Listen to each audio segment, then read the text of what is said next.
Good morning. The conversation this morning on the walk. Beautiful, chilly morning this morning. You can feel the winter season coming in. It's kind of early, as a matter of fact, because we usually don't see any type of winter till November, December, actually, but it's coming in earlier this October.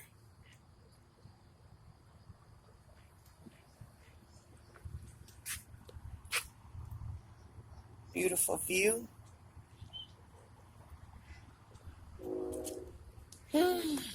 Breathe this fresh, crisp air. It's a nice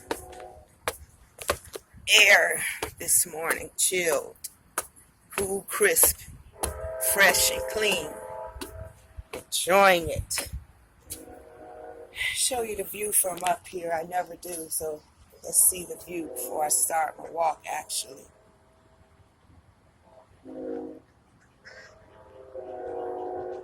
See if I can make it a little brighter.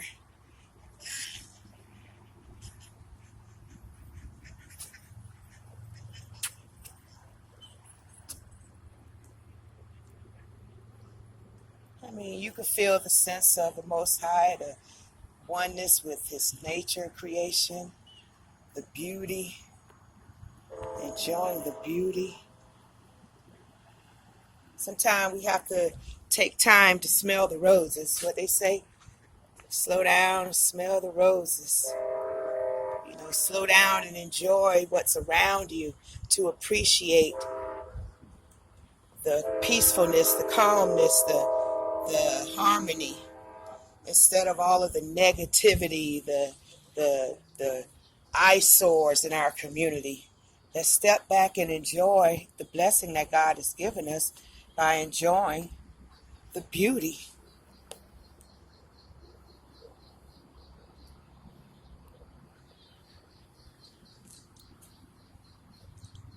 You see the families of the ducks? Families of the ducks. That's what the topic is this morning.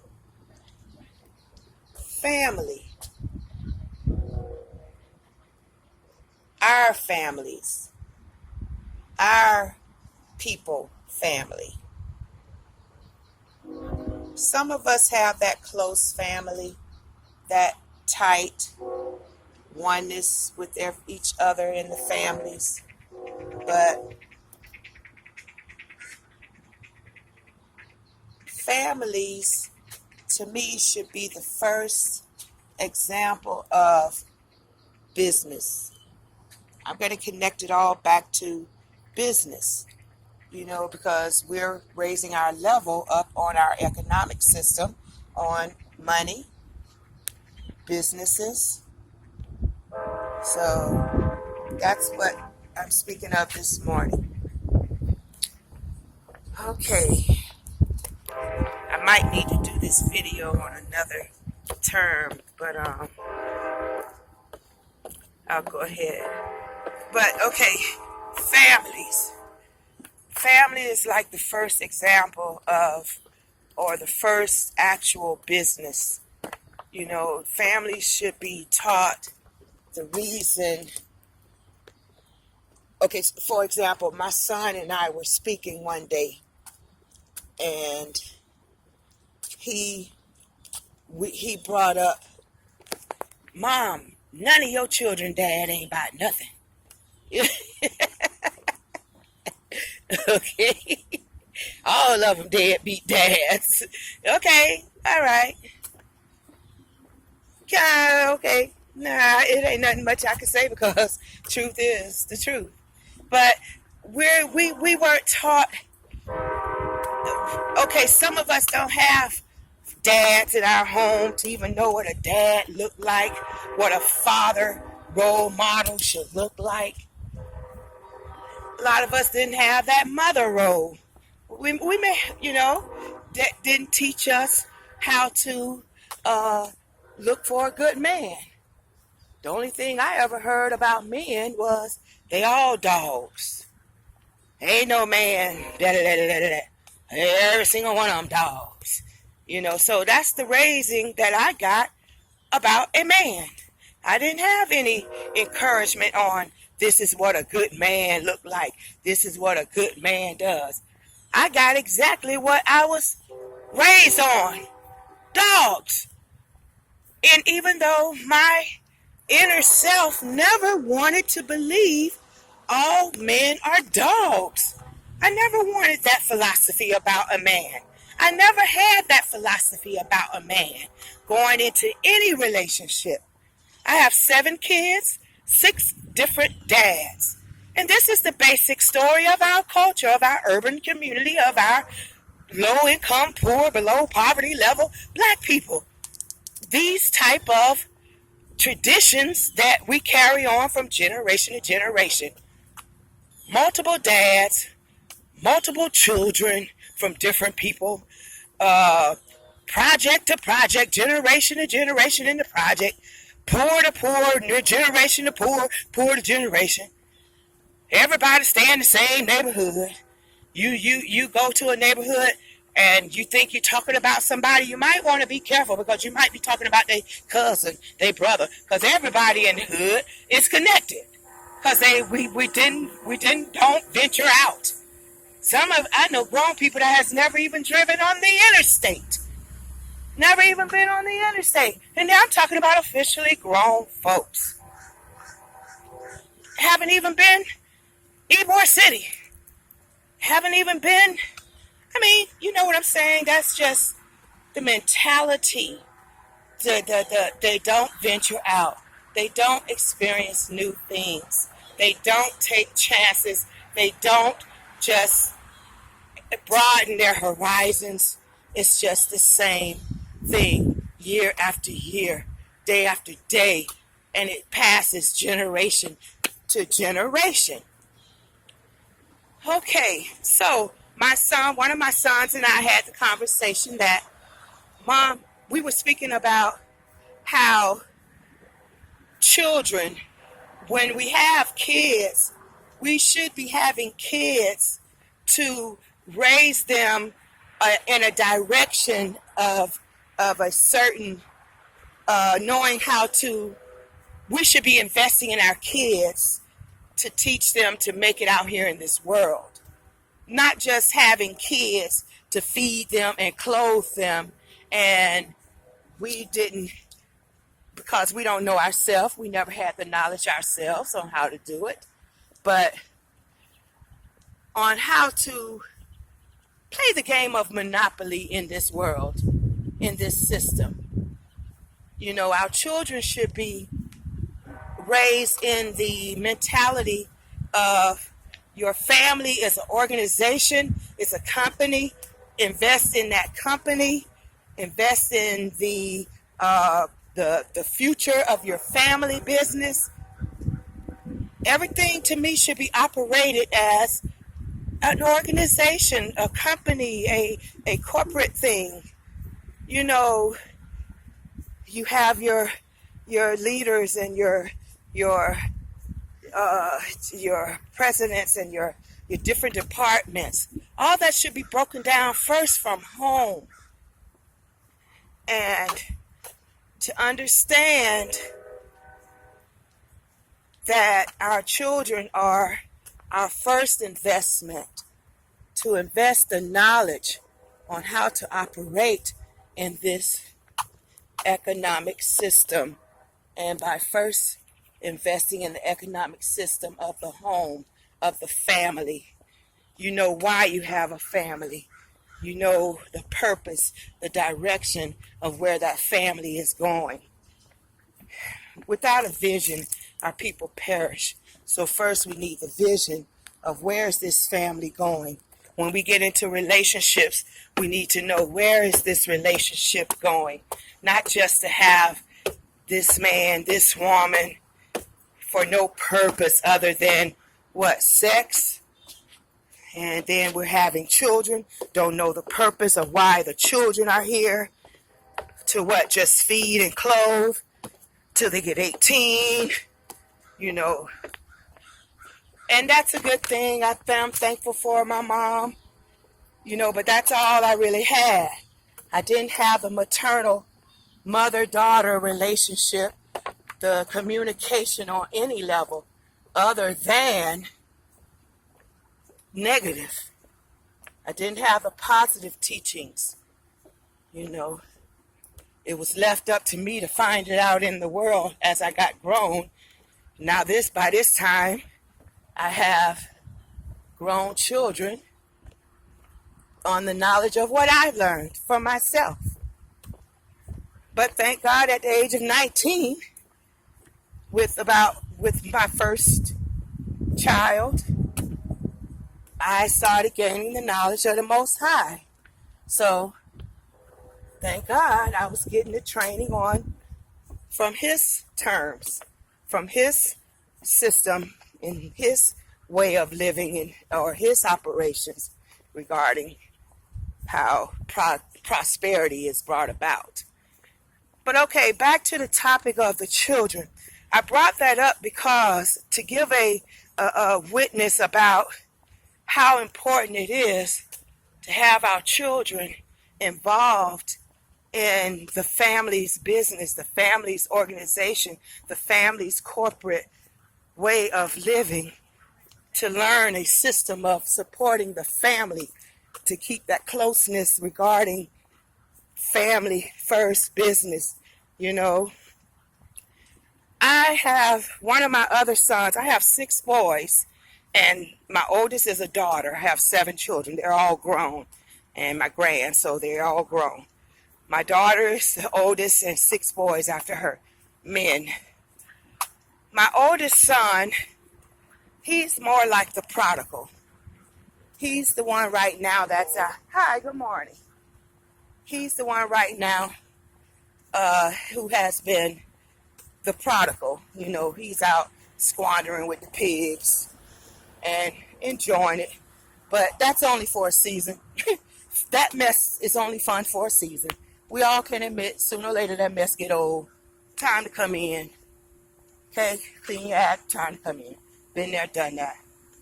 So, hey, good morning.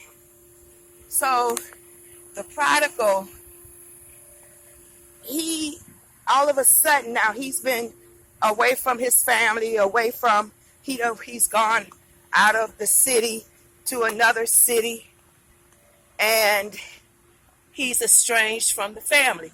He doesn't have the connection with the family because he's doing his thing with his circle of people, his connected relationship. You know, everything is on a downward spiral, you know, spiral heading down. And sooner or later, you have to live and let live so they can find that out. So, okay.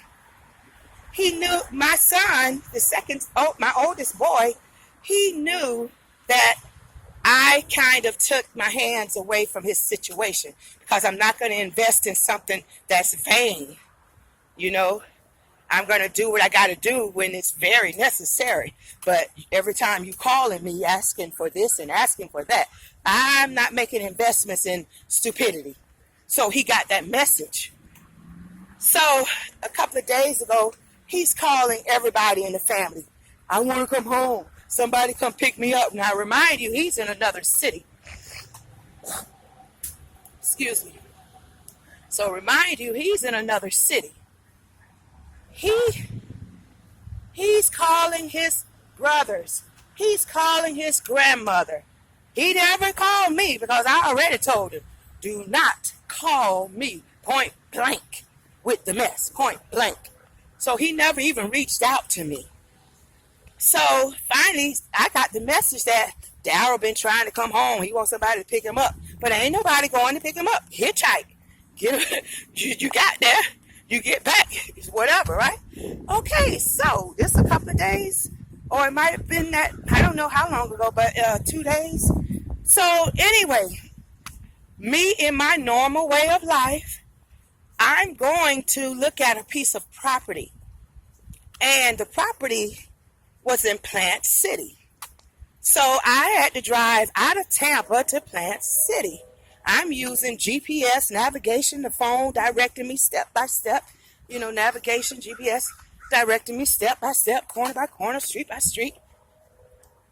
And lo and behold, no, I think he started calling everybody like 4:30 in the morning.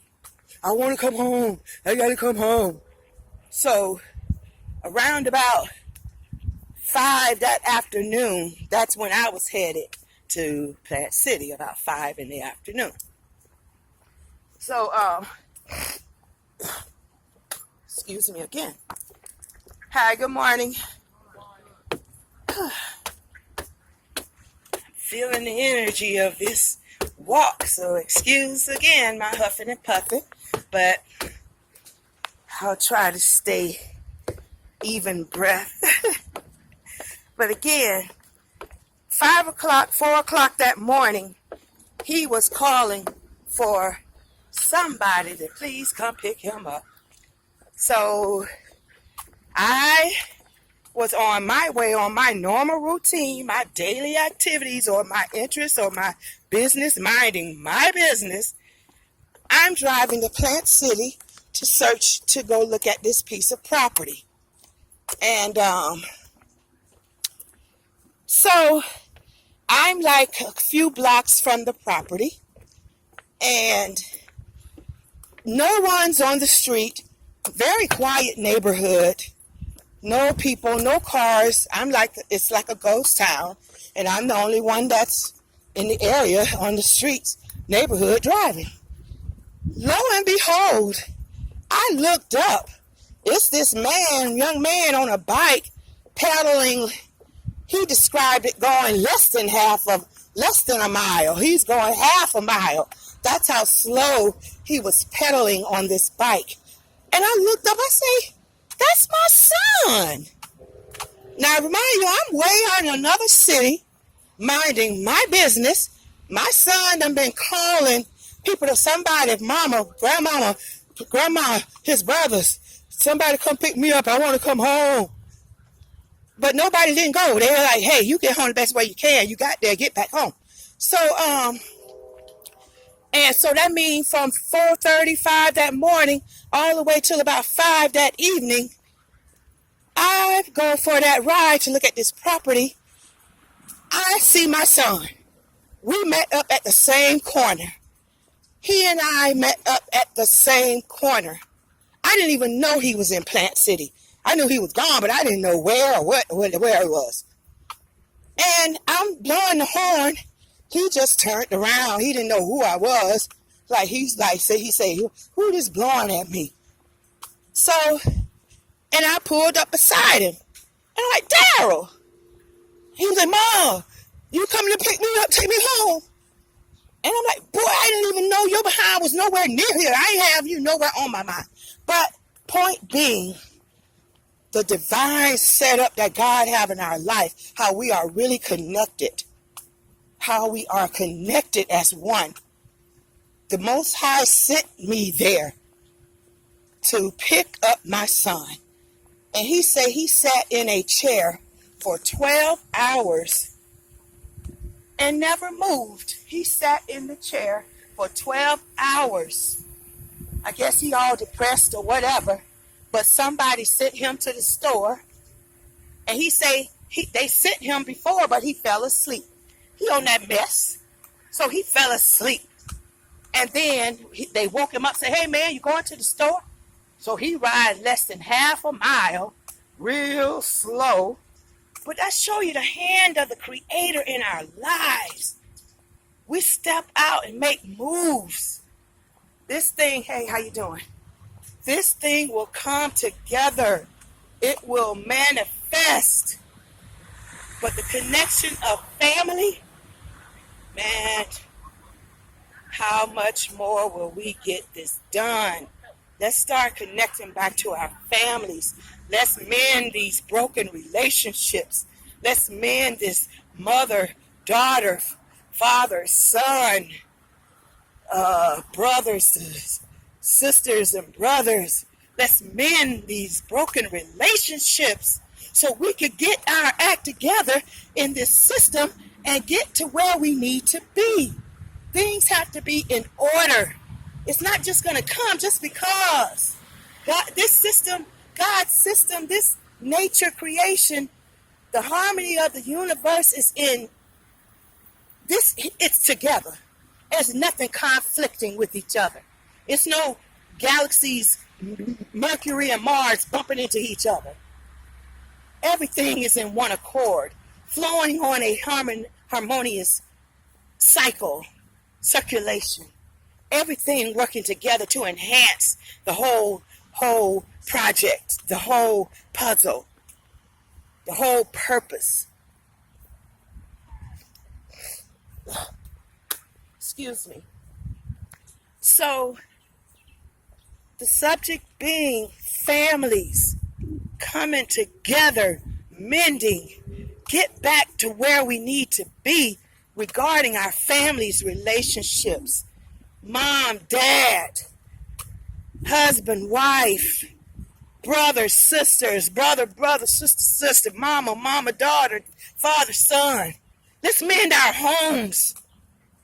And the purpose we're mending our homes is so we could come together and work on a project together.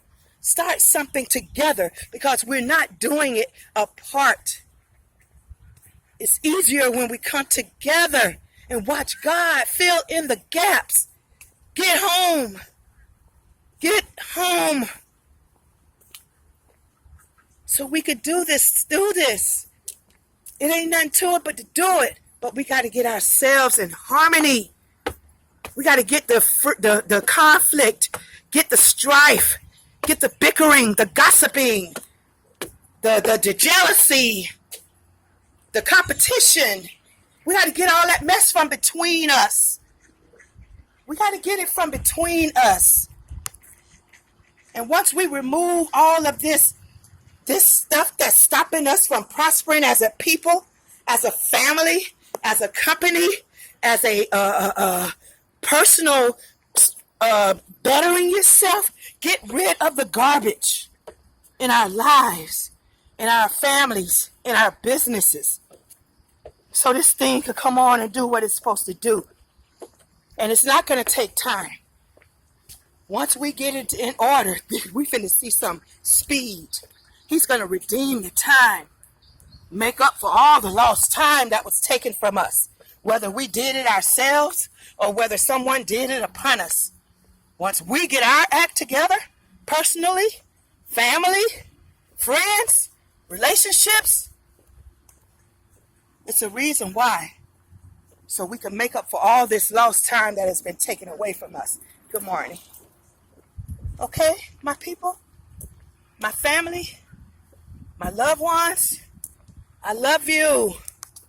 Let's do this.